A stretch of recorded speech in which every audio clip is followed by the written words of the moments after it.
Hi everyone, this is Wayne Rivers at Performance Construction Advisors, where we build better contractors.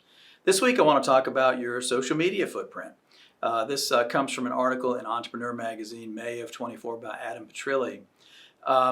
And we had this thing happen in the pandemic years where members would call and they would say, hey, you and Dennis have been doing these videos for some time.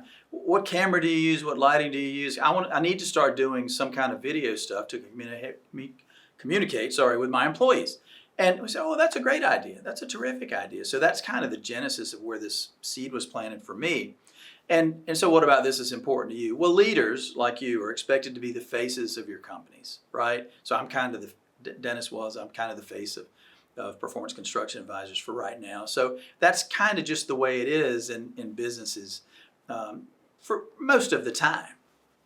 And so is there an opportunity for you as a business leader to improve the visibility of your company, improve the reach of your company, improve the way people view you? I know from doing these videos when I go to AGC conventions and such, people come up and say hello way more often than they did 10 or 15 years ago because they see the videos every week and they feel like they already know me. Same thing with Dennis.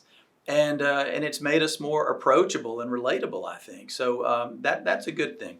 So according to this article, when a CEO actively engages with online audiences, there are several benefits.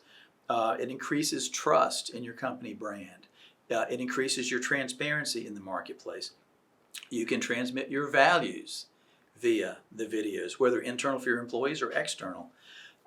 You can become a thought leader in your industry. There's so much opportunity there in construction. And then 5, the relatability that I talked about. You simply become more relatable, more genuine, more of a person than some disembodied entity somewhere. The key, Petrilli says, is authenticity, consistency, and alignment with your company values.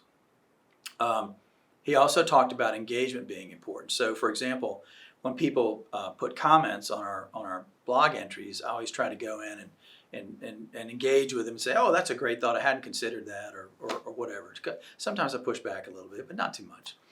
So you want to engage with your audience in any way you possibly can. He said the keys are authenticity, consistency, and the alignment with the company values. What not to do. Don't be inconsistent in your frequency. So you do one video a month for 3 months and then you disappear. Now this is true whether internal for your employees or external. Don't overexpose. So don't do one every day. That's probably too much. One a week works for us. One a month might work for you. Who knows? But don't overexpose it because it just thins out and drowns out your message. And be careful about your personal opinions. If you talk about politics, you're gonna upset 40 or 50% of the people, no matter which side you're on. So don't go there. I mean, don't undertake controversial topics because you're going to lose a part of your audience pretty quickly. Whether it's internal or external, social media and search engine optimization is a thing for all companies that have a web presence now, as you know. Make sure it's thoughtful, make sure it's scripted, make sure it's regular, and make sure it's aligned with your company values, and you'll find your social media footprint getting bigger and bigger. This is Wayne Rivers at Performance Construction Advisors, where we build better contractors.